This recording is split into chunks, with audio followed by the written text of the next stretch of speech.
Morning everybody, liquid sunshine, as usual, singing in the rain.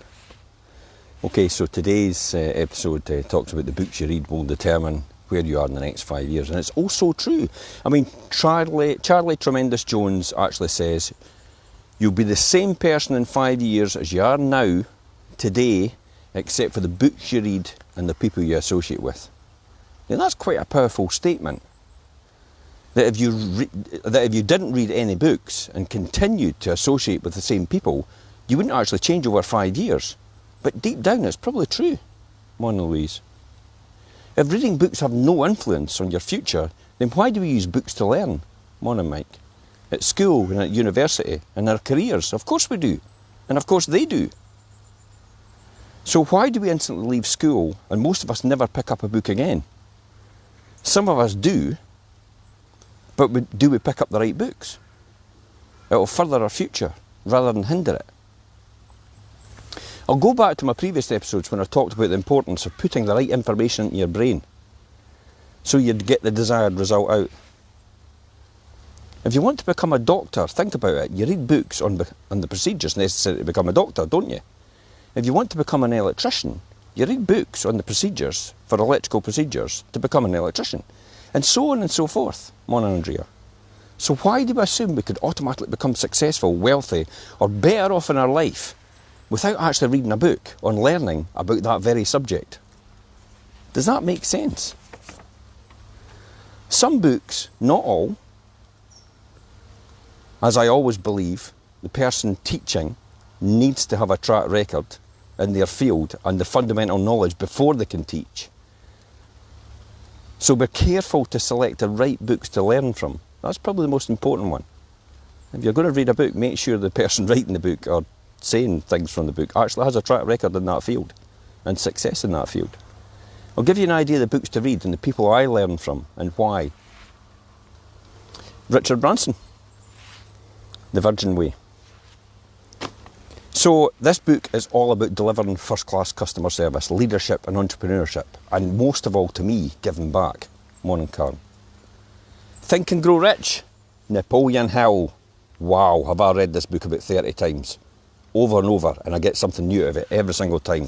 Every successful person that has amounted to anything, morning Jimmy, has read this book. It's not really about money, Think and Grow Rich. It's about success principles. It talks about what other people have done to become successful. Anthony Robbins, I mentioned it the other day, Notes from a Friend. And I've dug it out to read it again. Morning, Craig. His books cover a multitude based on an in-depth study on every topic he talks about and demonstrates a clear way on how to achieve it in his unique, inspiring way. It could be relationships, money, overcoming life's challenges. Anything you care to mention, Tony has actually probably researched it and found out the secret to being successful at it. The Bible, How to Win Friends and Influence People, Dale Carnegie. If you have not read this book, wow, you need to read it.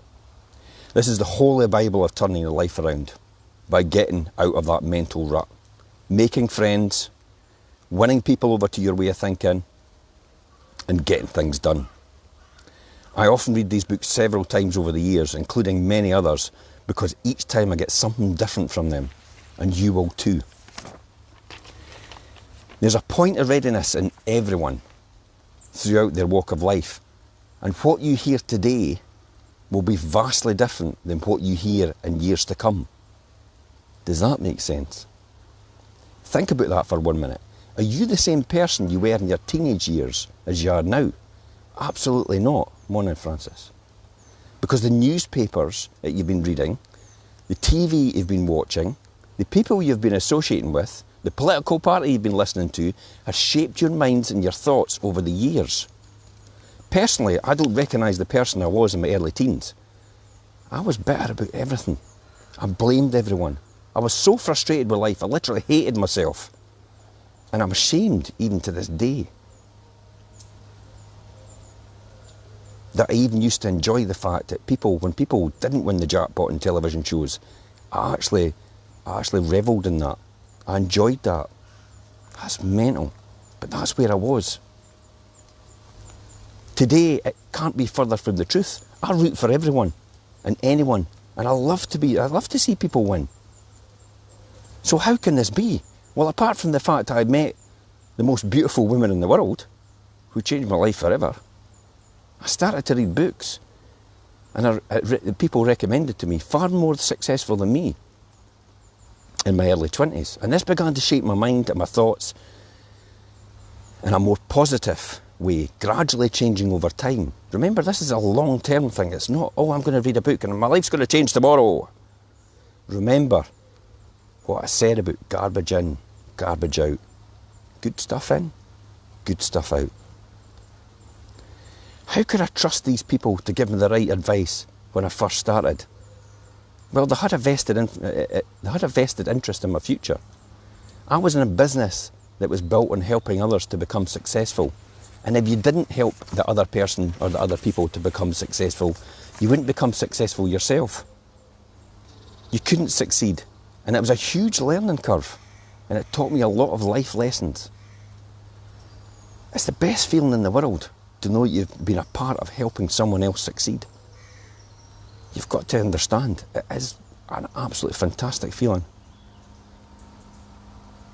So if I was to give you one of the most important keys to becoming successful in anything, it's to read the right books. It's taken me 30 years of reading books to shape me to where I am now. So don't expect this to happen in 30 days, 30 weeks, or even months.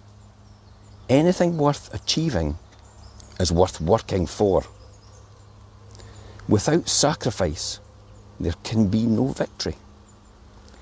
So if you want to change some things in your life, you really have got to change some things in your life. And books will help you do this. And I'll see you tomorrow at 7:30.